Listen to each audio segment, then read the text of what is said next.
दोस्तों एक वक्त सोनी दुनिया की सबसे बड़ी इलेक्ट्रॉनिक कंपनीज में से एक हुआ करती थी। Home entertainment, high quality cameras और हॉलीवुड की हिट मूवीज, इन चीजों की बात होते ही सबसे पहले दिमाग में सोनी का ही नाम आता था। लेकिन फिर धीरे धीरे ये कंपनी पिछड़ता चला गया। फॉर एग्जाम्पल 2006 तक सोनी दुनिया का नंबर 1 टीवी मैन्युफैक्चरर हुआ करता था, पर उसके बाद सैमसंग ने उनकी जगह ले ली और पिछले 17 सालों से सैमसंग ही इस पोजीशन पर बना हुआ है। आज हाल ये है कि सोनी टीवी बिजनेस में नंबर 5 पर आ चुका है और इसका टोटल शेयर सिर्फ 6% का बचा हुआ है। ऐसा नहीं है कि सोनी सिर्फ अपने ट्रेडिशनल बिजनेसेस में ही मात खा रहा है, बल्कि ये नए बिजनेसेस जैसे कि पीसी और स्मार्टफोन्स में भी फेल हो चुके हैं। नतीजन आज उन्होंने अपना पीसी बिजनेस को बेच दिया है और स्मार्टफोन्स के बिजनेस में उनका ग्लोबल मार्केट शेयर 1% भी नहीं बचा है। आज सोनी का एकमात्र प्रॉफिटेबल बिजनेस उनका प्ले स्टेशन ही बचा हुआ है। लेकिन दोस्तों इतना सब कुछ होने के बावजूद भी पिछले कुछ सालों में सोनी का स्टॉक प्राइस ऊपर जा रहा है। अब आप लोग सोच रहे होंगे कि डाउनफॉल के बाद भी आखिर ये पॉसिबल कैसे है,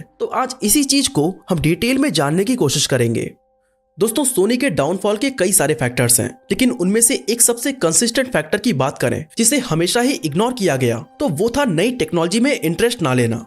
एग्जाम्पल के लिए 23 अक्टूबर 2001 की बात करें, जिसके कुछ ही समय पहले .com बबल बस्ट हुआ था। अगर आप .com बबल के बारे में नहीं जानते तो आपको बता दें कि 1993 में बहुत सारे वेब ब्राउजर्स लॉन्च हुए थे, जिसके बाद आम आदमी इजीली इंटरनेट का यूज करने लगा था। इंटरनेट यूजर्स की बढ़ती जनसंख्या की वजह से प्रेडिक्ट किया गया कि आगे जाकर इनकी संख्या कई गुना बढ़ने वाली है, इसलिए बहुत ही तेजी से इन्वेस्टर्स इंटरनेट कंपनीज में इन्वेस्ट करने लगे। उस समय कंपनी के प्रॉफिट या फंडामेंटल्स के बेसिस पर इन्वेस्टमेंट का डिसीजन नहीं लिया जा रहा था, बल्कि वो ये देखकर इन्वेस्ट करते थे कि इसके पीछे .com लगा है या नहीं, यानी ये इंटरनेट से जुड़ी कंपनी है या नहीं। इस तरह से एक बबल बनने लगा और इन कंपनीज में हैवली इन्वेस्टमेंट की वजह से साल 1995 से लेकर 2000 तक अमेरिका के इंडेक्स नैस्डैक ने 400% की ग्रोथ देखी।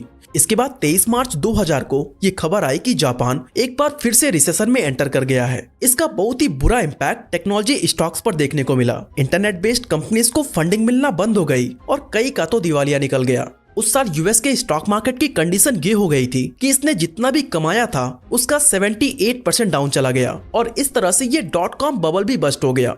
सोनी सहित ज्यादातर टेक कंपनीज भारी लॉसेस रिकॉर्ड करने लगी और इस टफ टाइम में ये कोशिश करने लगी कि कैसे पैसे का इंतजाम करके एम्प्लॉयज की सैलरी दी जाए। लेकिन एप्पल इस सिचुएशन में भी मस्त होकर काम कर रहा था। इसी के चलते 23 अक्टूबर 2001 को इसने अपना फर्स्ट आईपॉड इंट्रोड्यूस किया, जो कंपनी के लिए एक बहुत बड़ी अचीवमेंट थी। लेकिन ये सोनी के लिए एक बहुत ही बड़ा सेटबैक था। अब देखा जाए तो सोनी ने 1979 में अपना पहला वॉकमैन लॉन्च किया था, जिसके बाद ये पोर्टेबल ऑडियो डिवाइसेस में अकेला किंग बना हुआ था। इसका वॉकमैन कितना ज्यादा सक्सेसफुल था, इसका अंदाजा आप इस बात से लगा सकते हैं कि लॉन्च के बाद सोनी ने प्रेडिक्ट किया था कि पहले मंथ में वो ज्यादा से ज्यादा 5000 यूनिट्स ही सेल कर पाएंगे, लेकिन इन्होंने पहले 2 महीने में 30,000 से भी ज्यादा यूनिट्स बेच डाले थे। बात करें 2010 की, तो इस समय तक वॉकमैन की सेल अप्रोक्सीमेटली 400 मिलियन तक पहुंच चुकी थी। लेकिन दोस्तों एप्पल ने अपने एक सिंगल प्रेजेंटेशन में ही सोनी के 2 दशकों की बादशाही को खतरे में डाल दिया था और खुद को मॉडर्न म्यूजिक प्लेयर के रूप में प्रमोट करने लगा था। नो डाउट अपने दौर के हिसाब से सोनी का वॉकमैन एक मास्टरपीस था, लेकिन आईपॉड जिस लेटेस्ट टेक्नोलॉजी को यूज कर रहा था उसने वॉकमैन को पूरी तरह से आउटशाइन कर दिया था। अब फास्ट फॉरवर्ड करके 11 मार्च 2005 के दिन आते हैं, जब वॉकमैन की तरह फिर से सोनी के पोर्टफोलियो का सबसे स्ट्रॉन्ग प्लेयर खतरे में पड़ गया और वो था इसका टीवी बिजनेस। असल में इस दिन सैमसंग ने दुनिया का सबसे बड़ा एलसीडी टीवी बनाने के बारे में अनाउंस किया था, जिसका साइज 82 इंच का था। वैसे तो ये टीवी आम इंसानों के लिए बिल्कुल भी एक्सेसिबल नहीं था, लेकिन इससे कोई फर्क नहीं पड़ता, क्योंकि इसे बनाने के पीछे कंपनी का मकसद बहुत सारी यूनिट्स को बेचना और टेक्नोलॉजी को प्रमोट करना बिल्कुल भी नहीं था, बल्कि इसका असली मकसद लोगों को ये महसूस कराना था कि सैमसंग कैसे नए नए इनोवेशन करके मार्केट को कुछ नया दे रहा है। सैमसंग ने इसके अलावा और भी कई सारे दांव खेले, क्योंकि इसके बाद आए 3D TV, curve TV, OLED, QLED and वगैरह वगैरह। और सच बताऊं तो ज्यादातर कस्टमर्स को पता ही नहीं था कि ये टर्म्स होते क्या हैं। लेकिन इससे कुछ खास फर्क नहीं पड़ने वाला था, क्योंकि सैमसंग ने इतनी अच्छी स्ट्रेटजी बनाई थी कि लोगों को लुभाने के लिए इसके फैंसी टर्म्स ही काफी थे। अनफॉर्चुनेटली डिजिटल कैमरा स्पेस में भी सोनी के साथ कुछ ऐसा ही हुआ। दरअसल 90s के दौरान कोडक एक बहुत बड़ा ब्रांड बन चुका था और उसका यूएस मार्केट में 80% से ज्यादा कंट्रोल था।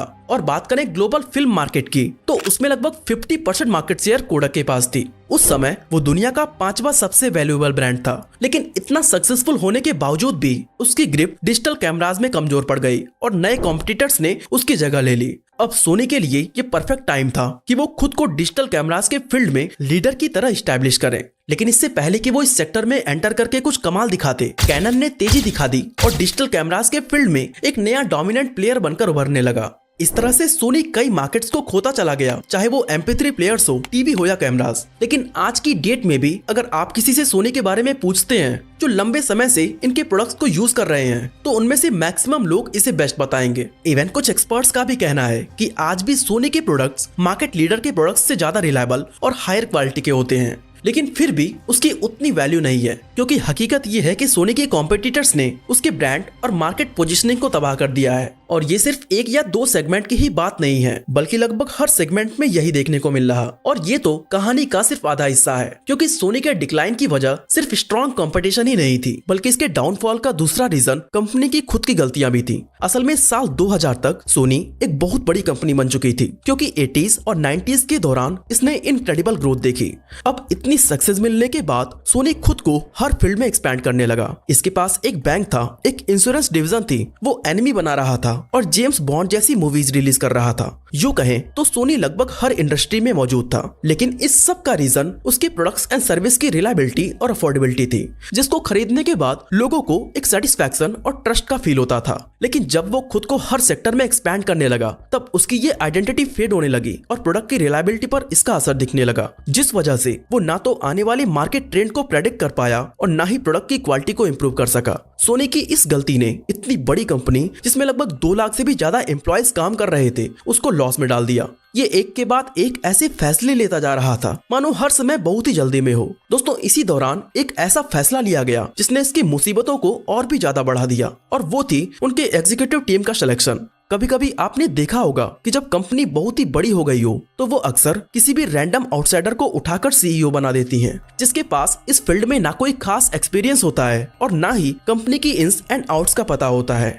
इंटेल ने भी कुछ ऐसा ही किया था, जनरल इलेक्ट्रिक ने भी सेम गलती की, नोकिया भी इसमें पीछे नहीं रहा और सोनी ने भी यही किया। ऐसा लगता था मानो उस समय आउटसाइडर्स को CEO बनाने का कोई ट्रेंड चल रहा हो। दरअसल लेट 90s में सोनी ने एक मीडिया एग्जीक्यूटिव को हायर किया जिनका नाम हॉवर्ड स्टिंजर था, और उन्हें कंपनी के US ऑपरेशंस का प्रेसिडेंट बना दिया। सच बताऊं तो मुझे हॉवर्ड से कोई पर्सनल प्रॉब्लम नहीं है, लेकिन सीरियसली इस इंसान का कोई इंजीनियरिंग बैकग्राउंड नहीं था, इलेक्ट्रॉनिक्स कंपनी रन करने का कोई एक्सपीरियंस नहीं था, और उनको सोनी के सक्सेस फैक्टर्स का थोड़ा भी नॉलेज नहीं था। फिर भी सोनी ने हॉवर्ड को 2005 में CEO और चेयरमैन बना दिया। दोस्तों, एक और बात जो थोड़ी वियर्ड लगी कि हॉवर्ड जापानीज नहीं बोल सकते थे, जो कि एक जापानीज कंपनी के लिए बहुत ही ज्यादा जरूरी होता है, क्योंकि कंपनी में ज्यादातर एम्प्लॉयज जापान के ही होते हैं और कम्युनिकेशन के लिए यूजुअली वो अपनी मातृभाषा का ही इस्तेमाल करते हैं। ऐसे में एवरेज एम्प्लॉय के साथ कम्युनिकेट करना तो छोड़ ही दो, हॉवर्ड अपने एग्जीक्यूटिव टीम के साथ कैसे कम्युनिकेट करते होंगे, ये बड़ा सवाल है। अब हो सकता है कि वो इंग्लिश में कम्युनिकेट कर रहे हों, लेकिन CEO के सिलेक्शन का ये एक आइडियल सेटअप नहीं था। खैर, इनके सिलेक्शन के पीछे जो भी रीजन रहा हो, लेकिन हमारे लिए ये भी जानना जरूरी है कि आखिर इनके टेन्योर के दौरान सोनी का परफॉर्मेंस कैसा रहा था।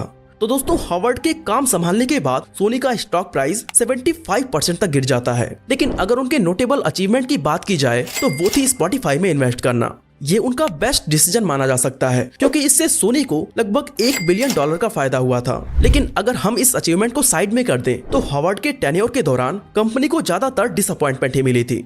अब हॉवर्ड ने कंपनी की कंडीशन में कुछ सुधार नहीं किया, इसके लिए सिर्फ उन्हें ही दोषी नहीं माना जा सकता, क्योंकि जैसा कि हमने पहले डिस्कस किया है कि सोनी ने अपनी कंपनी और ब्रांड नेम को ग्रेट रिलायबल प्रोडक्ट्स और हायर क्वालिटी के साथ बिल्ड किया था, जो बेसिकली 80s और 90s के लोगों की पसंद और उनके डिमांड के अकॉर्डिंग बनाई गई थी। लेकिन 2000s में कंज्यूमर की डिमांड ग्रेट प्रोडक्ट से ग्रेट एक्सपीरियंस की तरफ शिफ्ट हो गई थी। अब लोग स्पेक्स और प्राइस को लेकर कंसर्न नहीं थे, बल्कि किसी भी प्रोडक्ट को खरीदने से पहले उनका फोकस इस बात पर होता था कि ये प्रोडक्ट कैसा फील देता है और उनकी लाइफ में ये फिट कैसे होता है। और दोस्तों, ये ऐसी चीज थी जिसे एप्पल बहुत ही पहले समझ चुका था, लेकिन सोनी से यहाँ पर चूक हो गई। अगर ये भी अपने रूट्स को फॉलो करता और कई सारे बिजनेस या अमेरिकन CEO से डिस्ट्रैक्ट नहीं होता, तो इससे बेटर स्ट्रैटेजी कंपनी के लिए कुछ भी नहीं थी।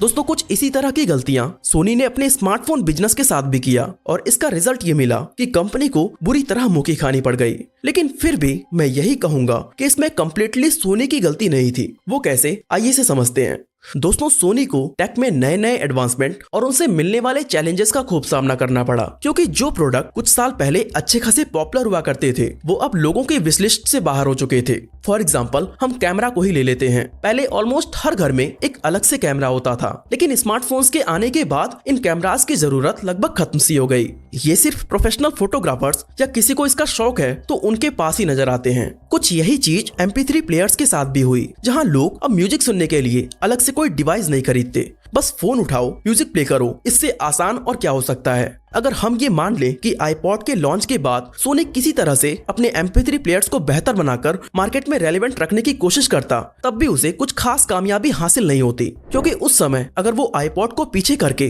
कंपटीशन में आगे निकल भी जाता, तब भी आईफोन को कम्पीट करना उसके लिए इम्पॉसिबल हो चुका था। क्योंकि फर्स्ट आईफोन को अनवेल करने के दौरान स्टीव जॉब्स ने ये कहकर प्रमोट किया था कि 1000 सॉन्ग्स इन योर पॉकेट, और ये उस समय लोगों के लिए बहुत ही हैरानी की बात थी, क्योंकि 1000 सॉन्ग्स का कलेक्शन बहुत ही बड़ी मानी जाती थी। इसके अलावा पिछले कुछ डिकेड्स में होम एंटरटेनमेंट में भी बड़ा बदलाव देखने को मिला है। ब्लूरे प्लेयर्स और सीडीज मार्केट से पूरी तरह से गायब हो चुके हैं और स्ट्रीमिंग सर्विसेज का जमाना आ गया है। अब रोज शाम में टीवी देखने का रिवाज धीरे धीरे खत्म होता जा रहा है, क्योंकि स्ट्रीमिंग प्लेटफॉर्म्स ने केबल टीवी को बुरी तरह से इम्पैक्ट किया है, एंड इसी रीजन से टीवी इंडस्ट्री में प्रॉफिट कम हो गया है। इनफैक्ट लास्ट 20 ईयर्स से हर साल टीवी के प्राइस लगभग 15 से 20% ड्रॉप हो रहे हैं, और इस तरह के कांस्टेंट प्राइस ड्रॉप्स की वजह से इस इंडस्ट्री में प्रॉफिट कमाना बहुत ही चैलेंजिंग साबित होने लगा है। इसके बावजूद सैमसंग और LG जैसी कंपनीज अपना डोमिनेंस और ब्रांड प्रेजेंस मेंटेन करने में कामयाब रही हैं, क्योंकि उनके पास और भी कई इंडस्ट्रीज हैं जिन पर वो हैवली रिलाई करती हैं।